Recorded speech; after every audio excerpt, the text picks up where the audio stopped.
ప్రతి విజయం వెనుక ఉంటుందో మహిళ వెలుగుల్ని పంచి కరిగే కొవ్వొత్తిలా ఆ వెలుగే సత్యం శివం గుర్తిస్తే నీదే జయం ఒక మగువ శాపంతో పసివాడే గగనం ఒక మహిళా శబదంతో పొణికిల్ది భువనం మధురం నీ చరితం సాహసమే నీ ఆయుధం సాధించే నీ ఆశయం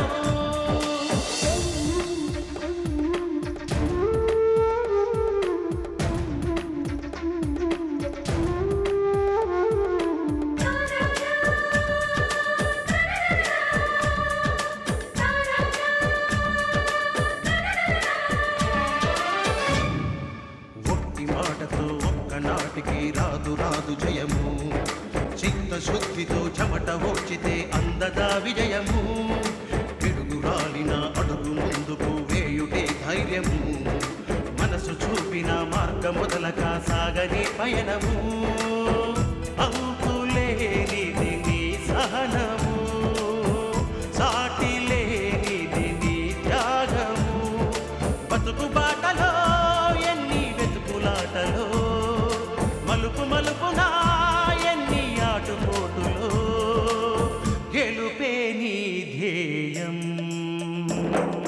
సాహసమే నీ ఆయుధం సాధించే నీ ఆశయం సాహసమే నీ ఆయుధం సాధించే నీ ఆశయం.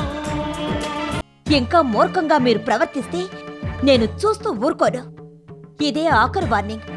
ఇక మీదట మీలో ఎవరి చెయ్యి ఎవరి మీద పడినా నేను సహించను, క్షమించను.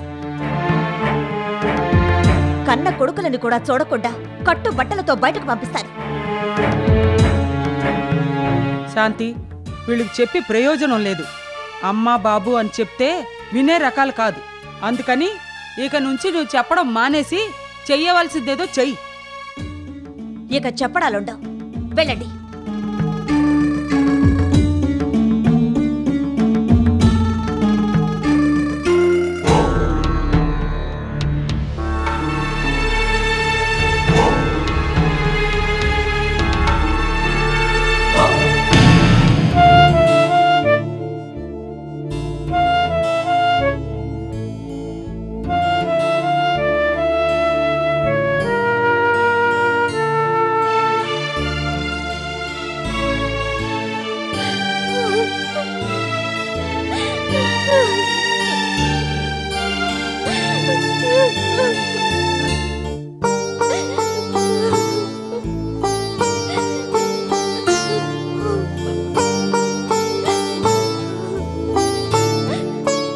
అమ్మానిత, నిద్రాహారాలు లేకుండా ఎన్నాళ్ళని ఇలా బాధపడుతూ కూర్చుంటావు? రామ్మా, కాస్త ఎంగిలి పడుతూ గాని.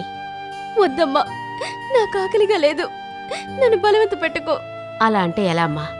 బాధపడుతూ కూర్చున్నంత మాత్రాన పోయిన పెరుమాళ్ళు తిరిగొస్తాడా? తిరిగి రాడని తెలుసమ్మా, కానీ సమాధాన పడలేకపోతున్నాను. పెరుమాళ్ళనే ఇక లేడన్నది జీర్ణించుకోలేకపోతున్నాను. అనాథలా వచ్చాడు, మనందరి అభిమానాన్ని చూరగొన్నాడు. తొలి పరిచయంలోనే చెల్లమ్మ అంటూ ప్రేమగా పిలిచాడు. నా తోడబుట్టిన వాడు కాకపోయినా అంతకన్నా నన్ను ఎక్కువగా చూసుకున్నాడు. అమ్మా, మా పెళ్లిలకు ముందే పెరుమాళ అన్నయ్య, చెల్లెమ్మ నీకు కూతురు పుడితే కానీ కట్నం లేకుండా నా కోడల్ని చేసుకుంటానన్నాడు. అదే మాట తరచూ అనేవాడు. కానీ నాకు పురుడు రాకముందే చనిపోయాడు. జాతస్య మరణం ధ్రువం అన్నారు. పుట్టిన ప్రతి జీవి గిట్టక తప్పదు. కాకపోతే ముందు వెనక తేడా అంతే. పెరుమాళ్ళు లేని లోటు. ఇంట బయట తల్లో నాలికలా అందరి అభిమానాన్ని చూరగొన్నాడు. మచ్చలేని మహారాజమ్మ పెరుమాళ్ళు. అభిమానం, ఆప్యాయత, అనురాగం, పరోపకార గుణం ఇలా ఒకటేమిటి సకల సుగుణాలు కలబోసి పుట్టిన పుణ్యాత్ముడమ్మా. నిజమేనండి, మంచివాళ్ళని దేవుడు ఎక్కువ కాలం ఉంచడనేది పెరుమాళ్ళ విషయంలో నిజమైంది. నాన్న, హాస్పిటల్లో అన్నపూర్ణ బామ్మ పెరుమాళ్ జాతకం గురించి అడిగినప్పుడు నువ్వు వెంటనే చెప్పకుండా ఆలోచించి చెప్పావు. అంటే పెరుమాళనే అల్పాయుష్కుడని నీకు ముందుగానే తెలుసా? నిజానికి పెరుమాళ్ళు పూర్ణాయుష్కుడే. కాని ధర్మారావు జాతకరీత్యా అతని రక్త సంబంధీకుల్లో ఎవరో ఒకరు అర్ధంతరంగా పోవాలని రాసింది. లక్ష్మీ నివాస్లో ధర్మారావే గనక ఉండుంటే ఈ పాటికి అతనే పోయి ఉండేవాడు. అతనక్కడ లేడు గనకే అతను ప్రాణగండ నుంచి బయటపడ్డాడు. ఆ కీడు పెరుమాళ్ళకు తగిలి ఇతను బలైపోయాడు.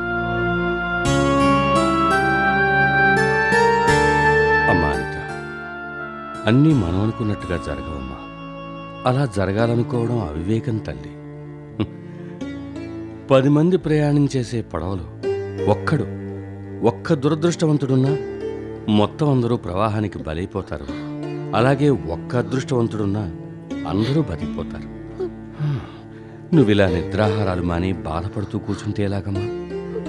నీకోసం కాకపోయినా కనీసం నీ కడుపులో పెరుగుతున్న బిడ్డ కోసమైనా నువ్వు తేరుకోవాలి, ప్రశాంతంగా ఉండాలి. పెరుమాళ్ళు చనిపోయినా మనందరి దృష్టిలో అతను చిరంజీవేనమ్మా.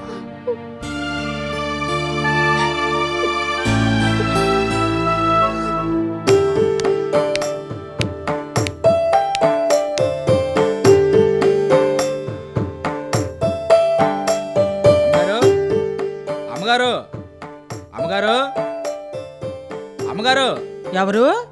నమస్కారం అన్నపూర్ణం గారు. ఎవరు బాబు నువ్వు? నేనమ్మా పాడిని. ఓ, పెళ్ళిళ్ళ పేరయ్య పాణివా? ఏంటి ఇలా వచ్చావు? అమ్మా, నాతో అవసరం లేకుండానే మీ ఇంట్లో పెళ్ళిళ్ళు జరిగిపోయాయి. ఇప్పుడైనా నా అవసరం ఉంటుందేమోనని మీరు పిలవపోయినా నా అంతా నేనే వచ్చానమ్మా. అమ్మా, ఈ ఆల్బంలో అన్ని తరగతులకు చెందిన పెళ్లి కుమారులు ఉన్నారు. ఇండియాలో ఉంటున్న వాళ్ళు, విదేశాల్లో ఉంటున్న వాళ్ళు, ఇంజనీర్లు, డాక్టర్లు, ఇంకా ఉన్నత పదవుల్లో ఉంటున్న వాళ్ళు అందరి ఫోటోలు ఇందులో ఉన్నాయమ్మా. మీరు ఎంపిక చేసుకోవడమే ఆలస్యం. మా ఇంట్లో పెళ్లిళ్ళు చేయడానికి ఎవరు లేరుగా, ఎందుకు ఈ ఆల్బమ్ చూపిస్తున్నావు? మీ మనవరాలు ఇందు ఉంది కదమ్మా. పాపం పెళ్ళై 2 ఏళ్ళు తిరగకుండానే ఇంటర్వ్యూలు పెరుమాళ్ళు చనిపోయాడు కదమ్మా. ఇందుకు మళ్ళీ పెళ్లి చేయాలి కదమ్మా. పెళ్లి కొడుకుని వెతికే బాధ్యత ఎవరికొరకు అప్పగించాలి కదమ్మా. అదేదో నాకే అప్పగించమని అడగడానికి వచ్చానమ్మా. నోర్మయ్, అసలు నీకు బుద్ధుందా? పెరుమాళ్ళు పోయి నెల కూడా కాలేదు, ఇందుకు 2వ పెళ్ళంటూ నీ సరంజామాతో తగలడతావా? అలా అనడానికి నీకెన్ని గుండెలరా? ముందు బయటన్నాడు. అది కాదు అన్నపూర్ణం గారు. ఇంకా నువ్వేం చెప్పొద్దు. మాకు లేని ఆలోచన నీకెందుకు వచ్చింది? ఇందుకు 2వ పెళ్లి చేస్తామని మేం చెప్పావా? నిన్ను పిలిచావా? మీరు చెప్పలేదు, పిలవలేదు. జరిగింది తెలుసుకుని నా అంతా నేనే వచ్చానమ్మా. మా ఆలోచనలేమిటో అభిప్రాయాలేమిటో తెలుసుకోకుండా నువ్విలా రావడం ఏమీ బాగోలేదు. అసలే పుట్టెడు దుఃఖంలో ఉన్నా నువ్వొచ్చి మా బాధను రెట్టింపు చేస్తావా? ముందు ఇక్కడి నుంచి వెళ్ళు. అది కాదమ్మా. నా కూతురు చెప్పిన తర్వాత కూడా అది కాదు ఇది కాదు అంటావా? ముందు ఇవన్నీ తీసుకుని బయటకు వెళ్ళరా. ఏంటిది? అతను అన్న దాంట్లో తప్పే ఉంది. అనవసరంగా అతని మీద విరుచుపడ్డం దేనికి? విరుచుపడ్డం కాదు, ఇలాంటి వాడిని కాళ్ళు విరగొట్టాలి. తొందరపాటంటే ఇదే మరి. ఇక ఇందుకు పెళ్లి చేయరా? బతికినంత కాలం ఇందుని వితంతుగానే ఉంచుతారా? చూడు బామ్మా, ఇవాళ కాకపోయినా ఏదో ఒక రోజు ఇందుకు పెళ్లి చేయాలన్న ఆలోచన మీకొస్తుంది.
బావా, ఏంటి అలా ఉన్నావు?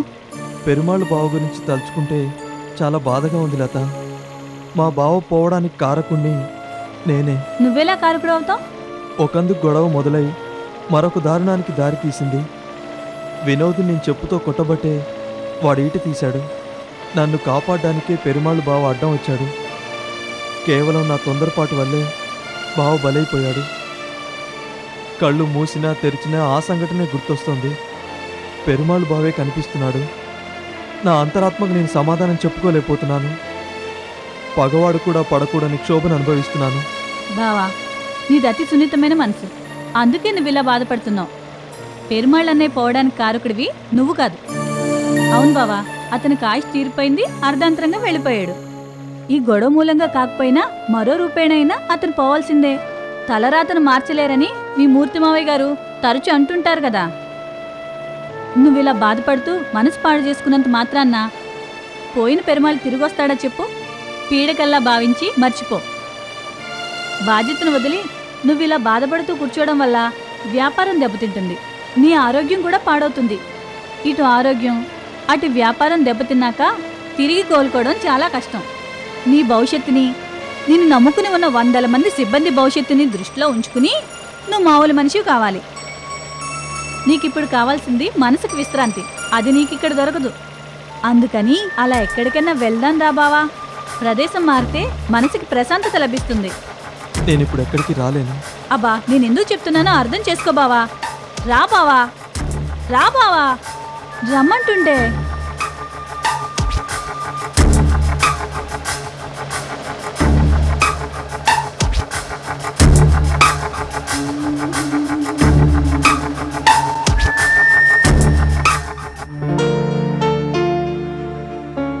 May I come in, sir?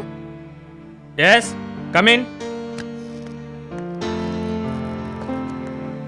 Excuse me, sir. Lily, నా మనసేం బాగోలేదు. ఓ అరగంట వరకు నన్ను ఒంటరిగా ఉన్నాయి. నా గురించి ఎవరొచ్చినా నేను లేనని చెప్పు. అలాగే సార్.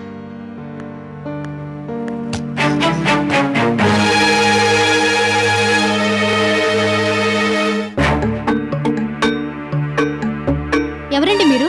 పర్మిషన్ తీసుకోకుండా ఇలా లోపలికి వచ్చేయటమేనా? ఏంది నీ పర్మిషన్ తీసుకున్నది? ఏం జయకృష్ణ, ఏంది పోరికి ఇట్లా మాట్లాడుతున్నది? మీరెవరో తెలియక అలా అంది. కూర్చోండి రావు గారు. నేను కూసోని నీతోటి ముచ్చట్లు చెప్పనీకి రాలేదు. నా ఫ్లాట్ సంగతి తెలుసుకోనికి వచ్చినా. తెలుసుకోవటానికి ఏముంది, వెళ్ళి ఫ్లాట్ చూడండి. చూసినా ఎలాగుంది? మంచిగానే ఉన్నది. నువ్వేంది కార్పొరేషన్ పర్మిషన్ ఇట్లా లేకుండా గంతస్తుల మీద గంతస్తులు చెప్తున్నావంట? నోనా, అలాగని ఎవరు చెప్పారు? నాకేరికైంది భయా. అది శుద్ధ అబద్ధం. కార్పొరేషన్ పర్మిషన్తోనే కడుతున్నాం. మొదటి 3 అంతస్తులకి ఆల్రెడీ పర్మిషన్ తీసుకున్నాం. మరో 3 అంతస్తులకి పర్మిషన్ కోసం అప్లై చేసాం. త్వరలోనే అప్రూవల్ అవుతుంది. ఇగో పర్మిషన్ తీసుకుంటే పరిచయం లేదు భయా, లేకుంటేనే ప్రాబ్లం అవుతుంది. రావు గారు, కన్స్ట్రక్షన్ బిజినెస్లో ఇలాంటివి సహజమే కదా. దానికోసం మీరు ఇక్కడికి వచ్చి గొడవ చేయాలా?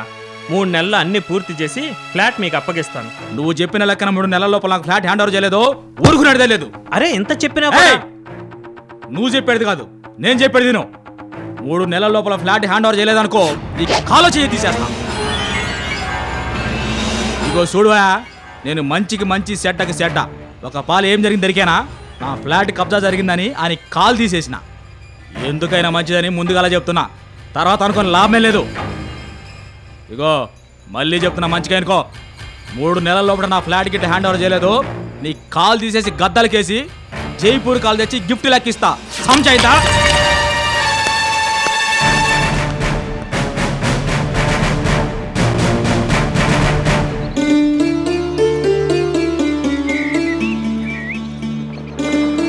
అమ్మా, టైం అయింది, త్వరగా రా.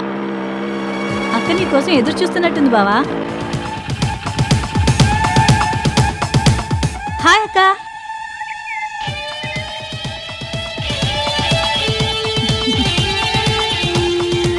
అక్క, నీ ఫీలింగ్ నాకు అర్థమైంది.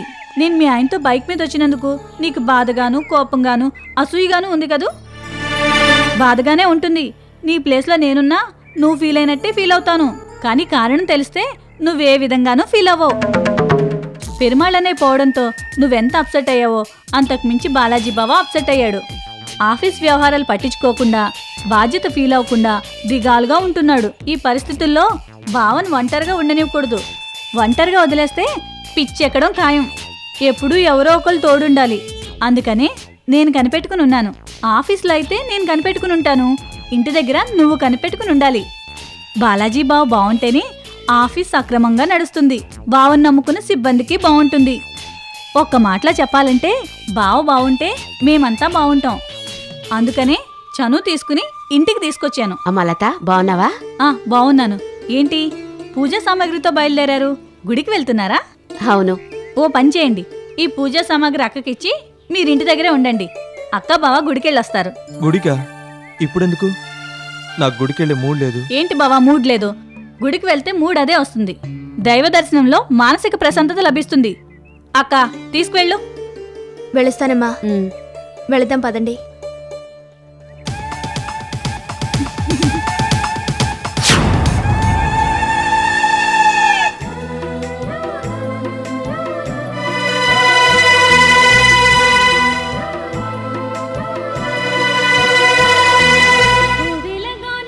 అక్క శుభవార్త, అక్క శుభవార్త. నీకిచ్చిన మాట నిలబెట్టుకునే అవకాశం వచ్చింది. బాలాజీ నీ గుప్పెట్లోకి వచ్చాడా? వచ్చినట్టే. వచ్చినట్టే అనే సమాధానం నాకు శుభవార్త కాదు. నీ పథకం అమలు జరుపుతున్నాను. ఫలితాలు ఆశాజనకంగా కనిపిస్తున్నాయి. అందుకే శుభవార్త అన్నాను. తన ఇంట్లో జరిగిన అశుభానికి బాలాజీ ఎంతో బాధపడ్డాడు. ఆ దశలో నేను అతను వాదార్చాను. సానుభూతి మాటలతో అతనికి నచ్చే విధంగా బాధ నుంచి తాత్కాలికంగా కోలుకునేలా చొరవ తీసుకుని చనువుగా ప్రవర్తించాను. దాంతో బాలాజీ కూలయ్యాడు. తన ఆత్మీయురాలుగా నన్ను భావిస్తున్నాడు. తన మనసులో ఉన్నదంతా ఏకరువు పెట్టాడు. ఇంకో 4-5 మీటింగుల్లో బాలాజీ నా పూర్తి స్వాధీనంలోకి రావడం ఖాయం. అదొక్కటే కాదు నాకు కావాల్సింది.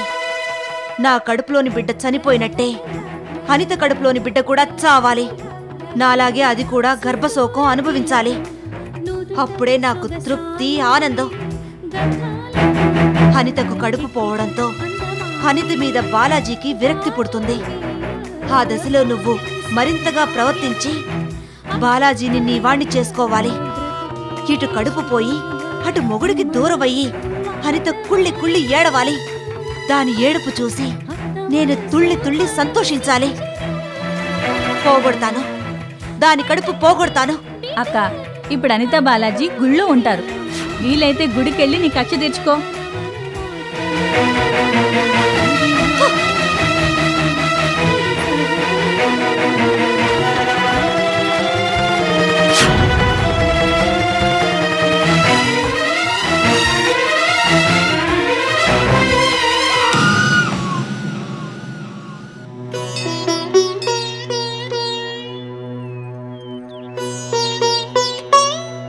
ఏమండి, గుడికొచ్చిన దగ్గర నుంచి చూస్తున్నాను. ఏమిటి అలా ఉన్నారు? అనిత, ఎక్కడున్నా ఏం చేసినా పెరుమాళ్ బావే గుర్తొస్తున్నాడు. కళ్ళు మూసుకుని దేవుణ్ణి ధ్యానిస్తున్నా కూడా మనోనేత్రాలకు పెరుమాళ్ బావే కనిపిస్తున్నాడు. అమ్మ చెప్పిందని గుడికొచ్చాను గాని నాకు అలాగే ఉందండి. అనిత, నువ్వు భక్తి గీతాలు బాగా పాడతావు కదా, ఏదైనా ఒక భక్తి గీతం పాడు. మనసు కాస్త ఊరట కలుగుతుంది. ఇప్పుడా? అవును, పాడనిత. క్షీరాబ్ది కన్యకకు శ్రీ మహాలక్ష్మికి నీరజాలయకును నీరాజనం. క్షీరాబ్ది కన్యకకు శ్రీ మహాలక్ష్మికి నీరజాలయకును నీరాజనం. జలజాక్షి మోమునకు జగ్రవకు చంబులకు నెలకొన్న కర్పూరపు నీరాజనం. అలివేణి తురుమునకు హస్తకమలములకు నిలువు మాణిక్యముల నీరాజనం. క్షీరాబ్ది కన్యకకు శ్రీ మహాలక్ష్మికి నీరజాలయకును నీరాజనం. చరణ కిసలయములకు సఖియరంబోరులకు నిరతమగు ముత్యాల నీరాజనం. హరివిజిహనంబునకు అతివనసనాభికి నిరతి నానావర్ణ నీరాజనం. క్షీరాబ్ది కన్యకకు శ్రీ మహాలక్ష్మికి నీరజాలయకును నీరాజనం. పగటు శ్రీ వెంకటేశు పట్టపురాణియే నెగడు సతి కళలకును నీరాజనం.